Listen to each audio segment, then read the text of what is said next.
All right, guys, before we jump into the video, I wanted to talk to you about Sleeper. They have an amazing deal going on right now. They've recently launched, and I don't know how long it'll last, but a 200% deposit match deal for new users and new customers, meaning you could throw in 50 bucks, you'll have $150 in your account to play with. You want to go big, you throw in 100 bucks, $300 in your account to play with. And that is not all. They're also giving you a Sam Darnold free square, 0.5 total yards for Sam Darnold on this Thursday night football game. So you get the free square and a 200 deposit match.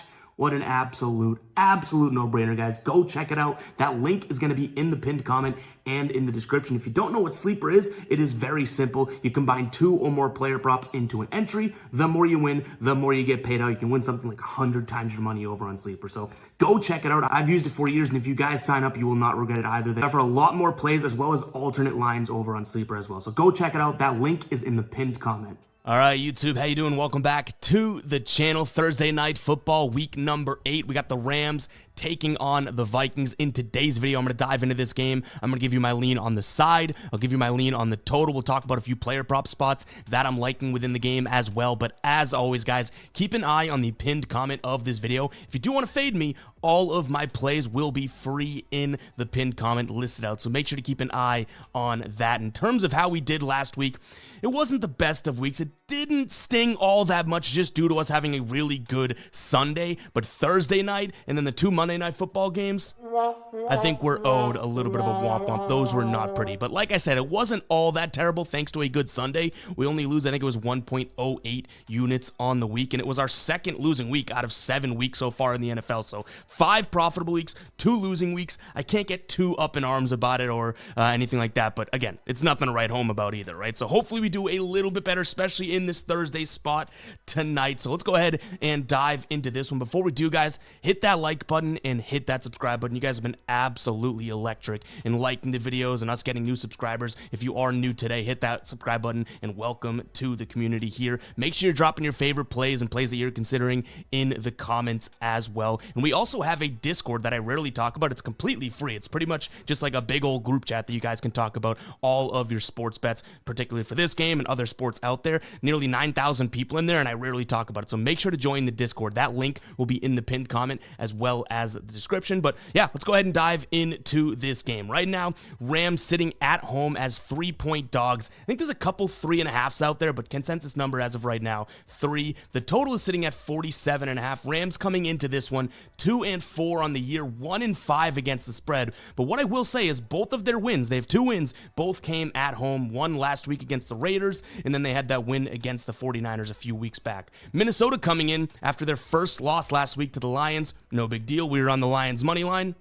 A little good luck cha-ching there for plus money, but Minnesota 5-1 on the season, 5-1 against the spread, and they're 2-0 on the road. So both teams, based on their environment where they are, Rams at home haven't lost yet. Minnesota on the road hasn't lost yet. So very interesting there. Let's go ahead and dive into our spreadsheet and just talk about a few different things. If you guys are looking for access to this spreadsheet for the month of October, so the next few days, it's completely free. I'll put a link in the pinned comment. After that, only channel members will get it. If you want to become a channel member, $2.99. We have the MLB sheet, the NFL sheet, and we have a really good NBA sheet cooking up as well that you guys will get. So go ahead and check it out, but I want to focus on the DVOA metrics right here because that's where I think the biggest of outliers lie. So Minnesota and the Rams, you see Minnesota, the 3rd ranked DVOA team, 15th in offense, so not all that tremendous. 9th when it comes to the pass and 17th against the run. In terms of LA, 22nd overall from a defense, from a DVOA perspective. Offensively, they're right there, 17th, just a couple away from where Minnesota is.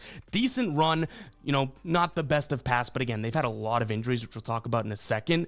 So maybe we can cut them some slack there. But the biggest thing that I think draws your eye is right here, how good this Minnesota defense ranks from a DVOA perspective compared to where the Rams have been pretty damn poor, right? So I do think that this is a spot in which Minnesota has the better defense overall. And we'll talk about that. I think we should probably mention some injuries as of right now. Not too much there, but we have Aaron Jones questionable. I think he was limited at practice this week so far. So, I mean, maybe he'll play. We're at a point in the NFL season where if guys are practicing, they usually play, but they'll still be listed as questionable. And then on the LA side of things, not many injuries to note, but one guy coming back, his name is Cooper Kupp, should be good to go in this matchup. That's going to be absolutely huge for them because, like I mentioned, they've kind of struggled when it comes comes to the pass as of late.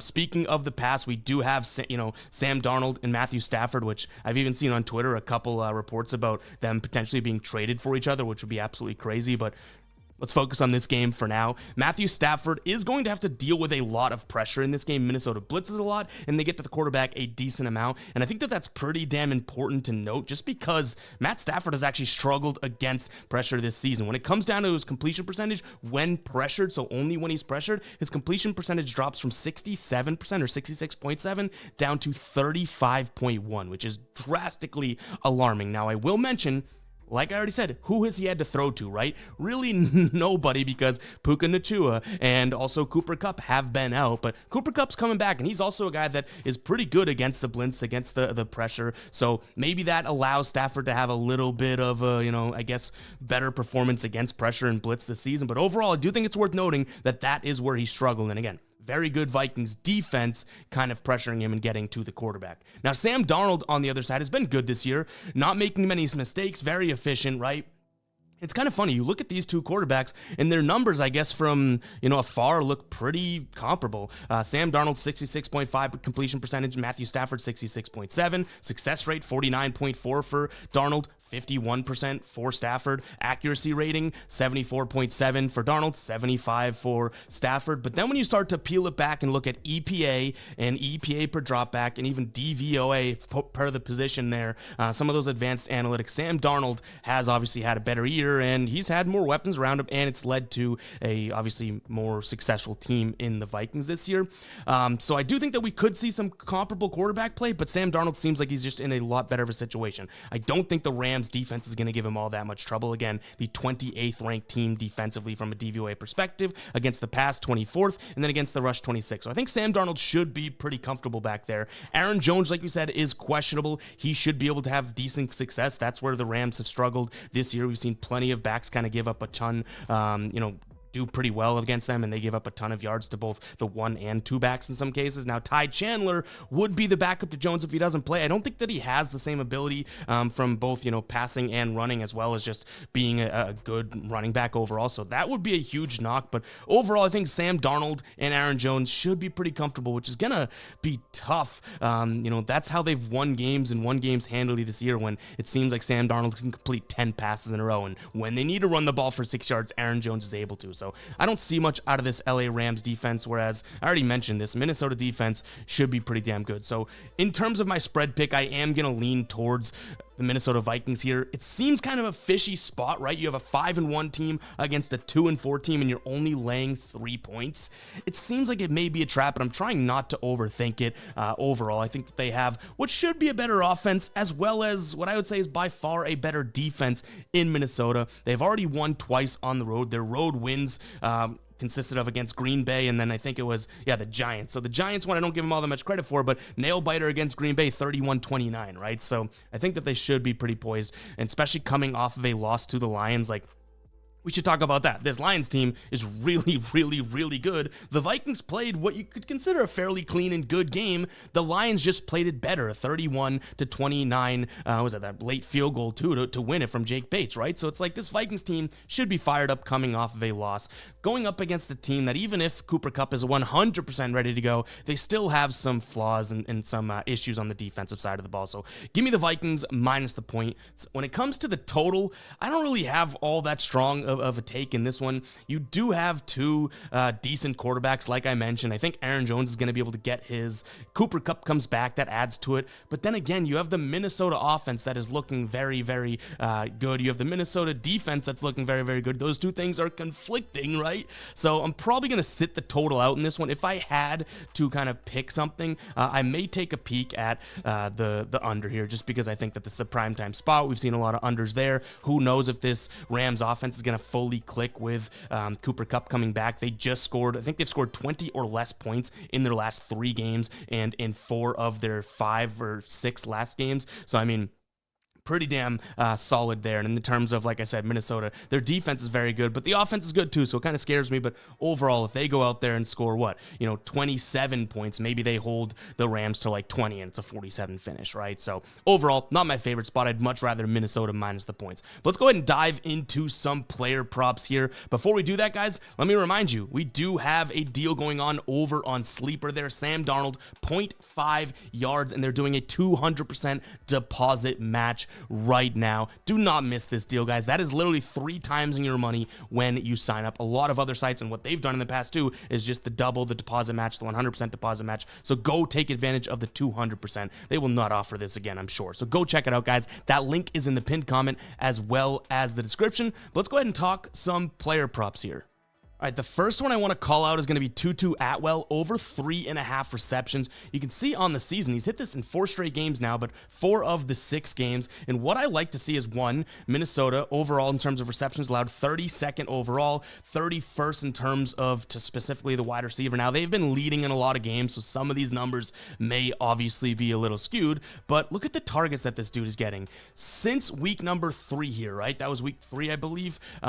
He's been absolutely just crushing. 4, 5, 6, 10, and 9 in the last 2 weeks. Now, you might say, okay, well, Cooper Kupp's coming back. That is going to hurt him, and I understand it. And overall, he's still going to be a guy that has gotten all these targets, gained Matthew Stafford's, respect and trust, and Cooper Kupp's just going to take some of that defensive focus and defensive pressure away from him. So I think Atwell, especially, I didn't even mention yet, plus 120 over on FanDuel for 3.5 receptions, having 4 receptions. I don't mind it. Now, I don't mind his receiving yards either. You're just getting way less of value at that minus 114, but he can certainly do it. You could see even here when he had 3 receptions, he hit the over. So I'd consider this. Maybe we split a full unit on his receptions and his receiving yards. And with that same thought in mind, don't mind Demarcus Robinson also with his receptions or his yards. Now, do I love this one? Not as much as the Tutu Atwell. You could see he hasn't been cashing it, but again, I'm thinking, and he's played, I think it's like 90+% of snaps the last 3 weeks, maybe 88 2 weeks ago, or 3 weeks ago. So, 88+% of snaps. So he's on the field.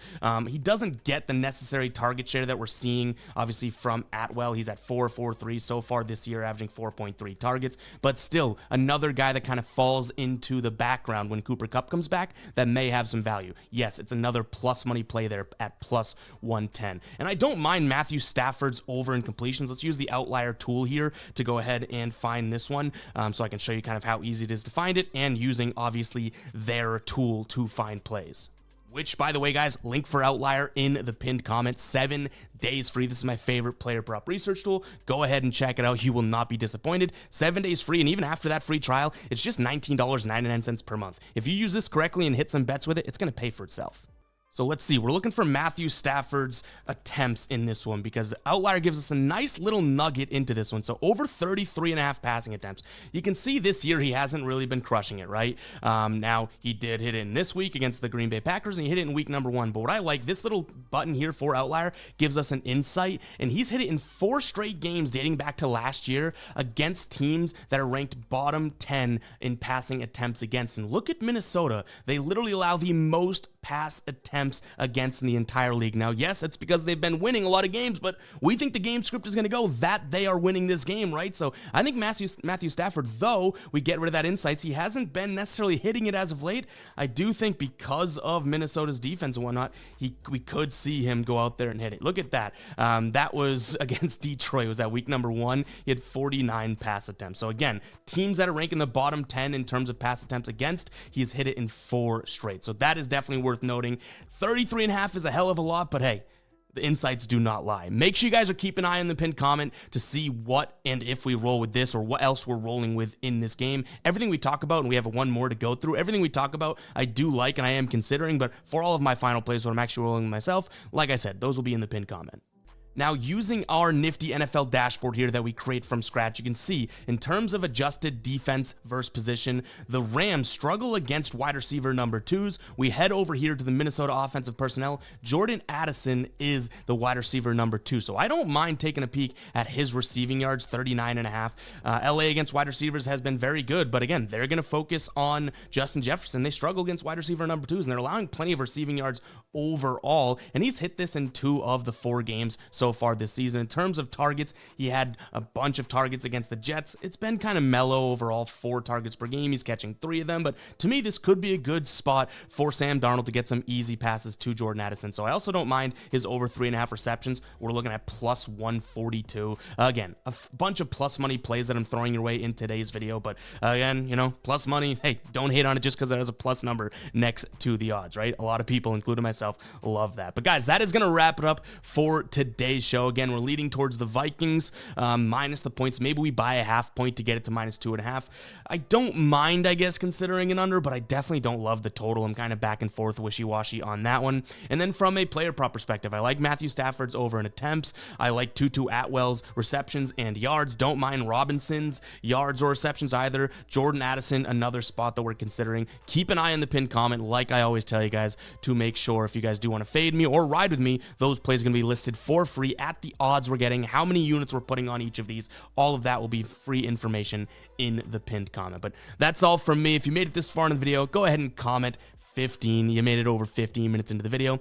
Thank you guys very much. I'll catch you guys in the next one, all right? Peace out.